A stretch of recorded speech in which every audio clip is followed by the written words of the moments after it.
The parable of the tenants, part 5 of 5, Luke 20:19. The teachers of the law and the chief priests looked for a way to arrest him immediately because they knew he had spoken this parable against them, but they were afraid of the people. This is perfect. It really is. You got these chief priests and teachers of the law eavesdropping on the edges of the crowd. They're trying to figure out what's going on, and of course, assuming everything's about them because everything all obviously is all about them. So, question: did Jesus say this parable against them as they claim?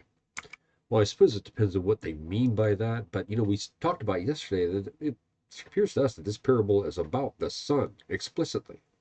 But we're scholars here, so let's take them at their word. Let's consider what they heard. We've been doing that with other verses, right? We've been trying to put ourselves in the crowd. Let's put ourselves in the shoes of the chief priests and the teachers of the law. What did they hear when Jesus was saying this?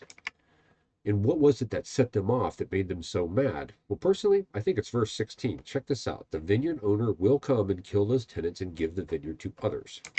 See, these religious elites, man, they are nitpickers by nature, and they are likely to overanalyze these stories. I've talked about the dangers of overanalyzing parables, but what they would have done is they would have looked at it and said, okay, well, look, the vineyard owner is God, the servants are God's prophets, the vineyard tenants are Israel and Judah, and then you've got this situation where the vineyard tenants that take over after the son is killed would be a nation other than Israel. So they've got all of those pieces they would have put into their mind. But then there's this son character. Well, that would have been just a wild card. They don't understand that at all. It's a bit of a mystery who the son was.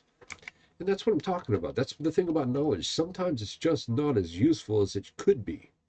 Knowledge can be a distraction. They could map this parable onto life and see how everything kind of tied in, but they missed one thing. And that one thing, the sun, they needed to understand. These religious elites could not see it even when it was standing right in front of them.